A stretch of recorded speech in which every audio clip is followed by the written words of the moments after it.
with that out of the way, we're going to go ahead and get into the first segment, which is talking about Sabrina Ionescu. Now, she made this shot. Yeah. She made it from all the way over there, almost at the logo. It was a step back. As you could see, the shot clock was turned off, and there was .29 seconds remaining left on the clock. One of the most clutch shots in not just WNBA history, but probably in the history of basketball, period. And the final score was 80-70. Obviously, Sabrina was just, the closer of this game for the Liberty. The most clutch shot in her entire career, the most clutch shot in the Liberty's franchise, and a very exciting way to cap off the game. And it didn't really start out as you guys can see, it was a close game, but it didn't really start out in favor for the Lynx as they were trying to win in hostile environment. As you could see, they are playing in Minnesota's arena, and as you could see, so the first quarter, the scoring went 28 Minnesota, 18 New York. So already Minnesota was firing on all cylinders on offense, and they quickly took a 10-point lead. And then in the second quarter, the New York Liberty ended up outscoring them 17-15. That wasn't really where the comeback started. The comeback started in the second half when they ended up outscoring the Lynx in the third quarter 26-19. Obviously, still wasn't enough. And then they were able to cap it off in the fourth quarter with this incredible shot. Again, this is probably one of the most clutch shots in Sabrina's career, one of the most clutch shots in the Liberty's in the entire franchise of the Liberty, and one of the most clutch shots in WNBA history. And what a time to hit this shot, right? I mean, the WNBA, it's been going rather well, like in terms of viewership. Caitlin Clark, you can thank Caitlin Clark for that. And they've been going on a little bit more of an upward trajectory than you would expect in popularity. And it was a very, very good time to hit this shot because, a lot of people were watching, a lot of people were tuning in. Kevin Durant ended up tweeting out how Sabrina Ionescu was cold-blooded, and everyone else followed suit and responded. It was a very, very tough shot. It's like it sort of gives me vibes of Damian Lillard and that step back three-pointer that he hit over Paul George, because while it wasn't obviously as far as Damian Lillard's ridiculous shot, it was still a step back, and the defender was relatively in Damian Lillard's face, similar to how Sabrina's defender is a little bit in her face as well. Obviously, I think this is some terrible defense right here. This right here is some awful defense being played in the final quarter of a game, because first of all, her jump is late. At least with Paul George and that shot that Damian Lillard hit, Paul George jumped way before way before he even attempted a shot. So he was already up in his face ready to contest. So the contest from Paul George was a lot better than this right here. The defender was just absolutely lost. And it's that's something that kind of defense, you just cannot let that happen in the final minutes of a game. That's just no.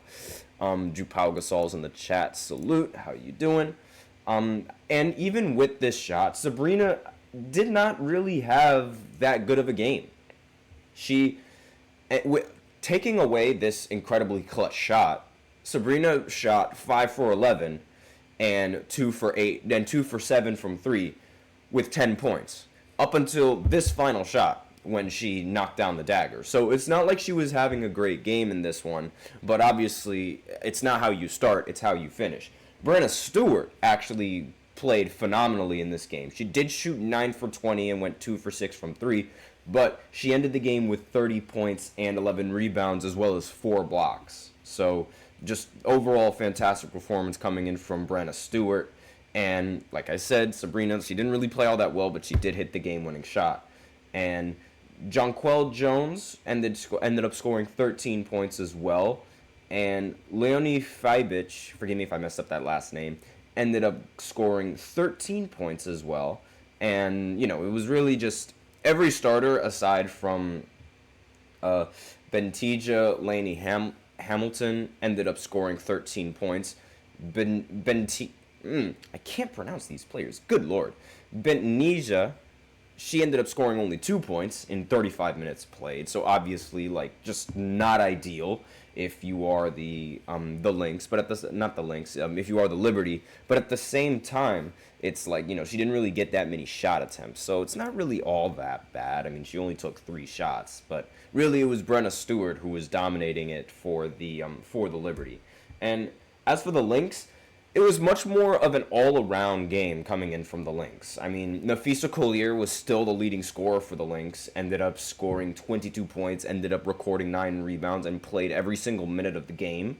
And then Kayla McBride as well played practically every minute of the game. She only sat out for 1 minute, and she scored 19 points, ended with 2 steals, 2 rebounds, and 2 assists. And let's see, Bridget Carleton ended up scoring 14 points and 4 rebounds. And Courtney Williams ended up scoring 12 points, got 8 assists, as well as 5 rebounds.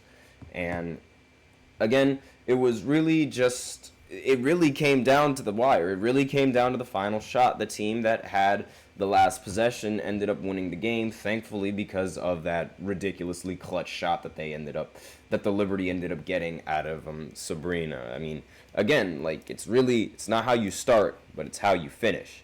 And that's the most important thing in any playoff basketball game. Now, the next game is scheduled to start tomorrow at 8 o'clock, which, as I need to remind you guys, is the same time as college football, which, I will continue to say, makes absolutely no sense. Because why?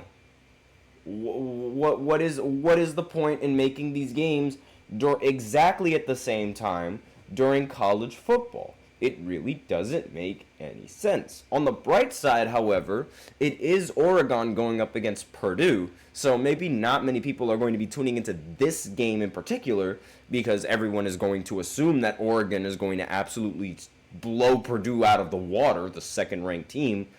But still, it's like, why? Why do you even try to compete with football? You're not going to compete with football. I'm a basketball podcast. I love basketball. And even I know that you're not going to compete with football. The NBA tried it and they failed. This is the biggest failure for the WNBA in my opinion. And in my opinion, the biggest reason why they're going to be losing money this season. Because you can't have your most important games going on during other teams and other games that are going on. You just can't at the moment. Like, you cannot compete with this. Not to mention the fact that, I mean, baseball is also going to be going on. Actually, wait, no, baseball's not going to... No, yeah, baseball is going to be going on tomorrow. Excuse me, I messed up. Baseball is also going to be going on tomorrow at 8:08. And this is the Liberty against the Yankees. Now, tell me, which team is going to get most attention? I think it's a no-brainer, but that's all I really have to say. So that's all that I have for the first segment, and now we're going to go ahead into ESPN's top 100 players list. We're going to start short, and small, and we're going to start with the top 10 players in the NBA. So I'll be right back after this short break. Be sure to stay tuned. I feel like I'm losing my mind. Is everybody in the world blind? Please, Lord, give me a sign, a sign. I feel like I'm losing my mind. Is everybody in the world blind? Please, Lord, give me a sign, a sign.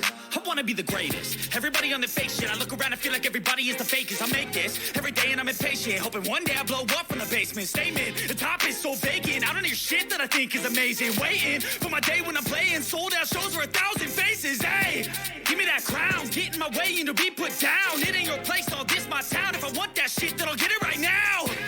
I'm losing it, the noose it fits. I'm losing shit, a stupid myth. You choose to live or choose to dip. You choose to fight or lose your grip and lose a gift.